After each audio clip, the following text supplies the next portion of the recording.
Hi, I'm Dr. Asha Zultanky, and I am a clinical psychology postdoctoral fellow at Behavior Therapy Associates in Somerset, New Jersey.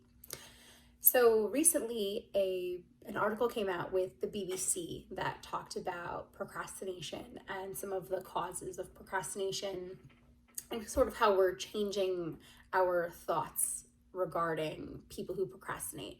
And as someone who is a historic procrastinator, this is something that is near and dear to my heart. So I wanted to chat for a few minutes about why we procrastinate and some of the fallbacks of procrastinating and some of the things that we can do to maybe improve our strategies of accomplishing tasks that are important to us.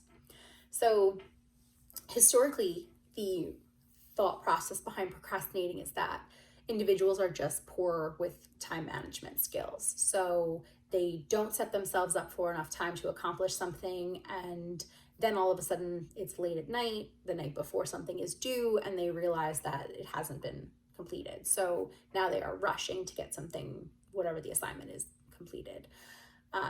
Now we're finding that that's not the case. Actually, people who are procrastinators are very good at time management and frequently know exactly how long a task takes. So if you have a paper due for the end of your semester, or if you have a big project coming up for work, you know exactly how many minutes it takes or exactly how many hours or days it will take to complete it. And you won't start that project until the minimum amount of time required to complete that assignment begins. So whether that be 4 hours, 3 days, a week, that's the time that you provide yourself, rather than giving yourself ample time to revise or brainstorm anything in that type of system. So why do we do this? Typically, the reason why we procrastinate is a fear of something, or so a fear of failure, sometimes a fear of success, or something that we're not necessarily interested in completing. So that could be a homework assignment, that could be a project that you're not really interested in for school or for work. These different things that they don't really grab our attention. But sometimes we even procrastinate things that are important to us or bring meaning to our lives. And in that regard, that's why I say that sometimes we procrastinate, because we are scared of success. And we are inherently designed to kind of look for the negative in things. And that's evolution, that's a protective factor. But sometimes it works against us. So we often will look for the negative in a situation and then set ourselves up for failure. So over time, this can be really problematic, because when we procrastinate and when we do things last minute, our anxiety builds, and our anxiety progressively builds when we check in on, oh, okay, I still have time before I have to start that assignment. Oh, I still have time before I have to finish that project. And as that anxiety builds, so does our level of cortisol. And cortisol is directly related to negative health effects. So this can be really problematic if we are notorious procrastinators and frequently have that level of cortisol building up in our system. So over time, it can lead to problems with our health, with our weight, with our cardiovascular health, all of these different things that we really would like to avoid. So by procrastinating, we're avoiding negative feelings in the short term, but we're also setting ourselves up for some really serious health consequences later on in life.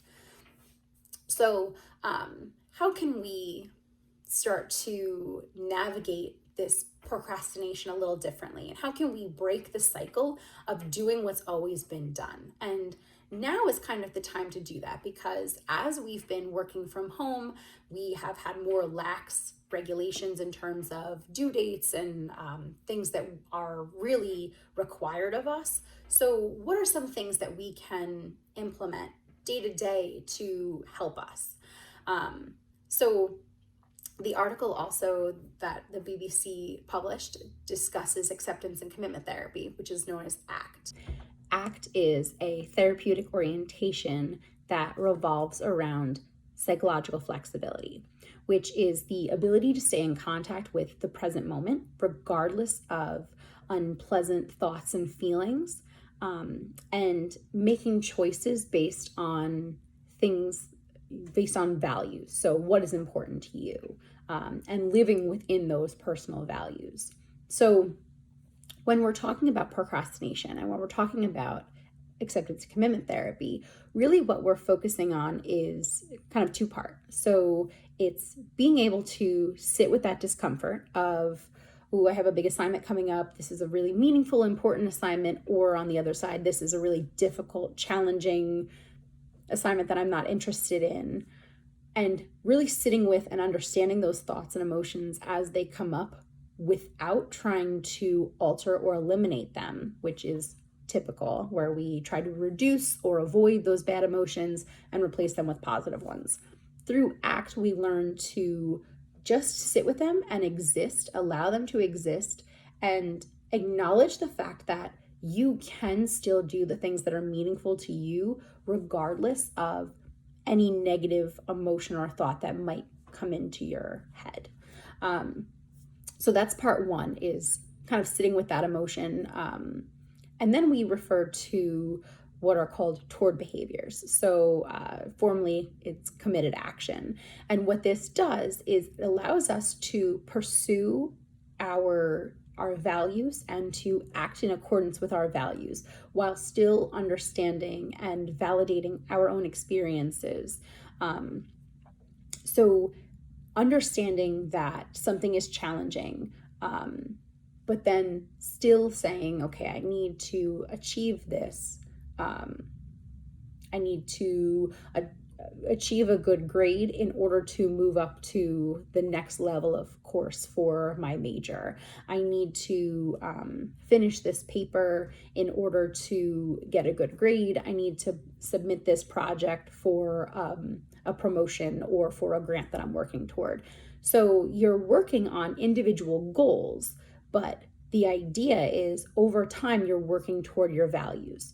Those values might include education, working toward building a better future for your children, for your family, setting yourself up for success, love of vitality, for learning new information, for working really hard. These are all values that are deeply connected within us. So you're not looking to achieve your value, you're looking to live within it.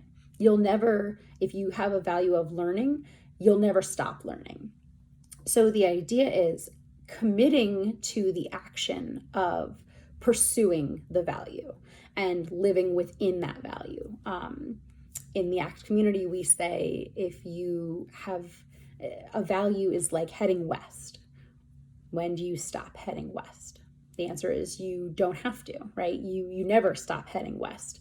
Whenever you reach your destination, a new point will arise. So you can travel further west to get to that point.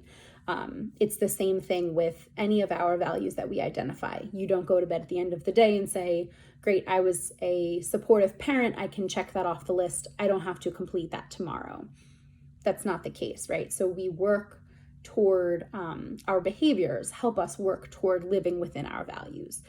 And it sometimes is very challenging. So giving yourself the space to kind of forgive how you've handled and acknowledged your own emotion in the past, and allowing yourself the opportunity to try something new. Working through different mindfulness exercises. There are a lot of free apps. There are a lot of inexpensive apps that allow you to set up a meditative practice. And even something as simple as taking a walk. There are exercises for mindful eating. All of these different things allow you to just practice being in the moment and being present. And that then helps you be present in the moment when difficult thoughts and feelings arise. And that's really what we do when we're practicing meditation over time. So when you feel like procrastinating is sort of taking hold, start small and take manageable pieces of a project. Set yourself up with deadlines. Set yourself up with goals of, okay, here's what I can accomplish, and try to also manage your own expectations. You're not going to get a big project done in one day. So all of these little tidbits will help you pursue whatever it is that you are working toward, but then also allow you to acknowledge those fears and acknowledge that trepidation of, hey, what if I fail? Or, hey, what if I succeed and then more pressure is put on me later on and I just can't, I'm not ready for that. I can't handle it. So if you need any further assistance, there are a lot of support groups in the area. There are a lot of, in your area, there are professionals that are able to help you. And feel free to reach out if you have any questions or concerns, or if you're interested in pursuing working toward living within your values and not letting procrastination get the better of you, because it can be really challenging, but it's very rewarding when you sort of change that mindset and you're able to work through any problems that you might have. So be kind to yourself and be kind to others. So good luck.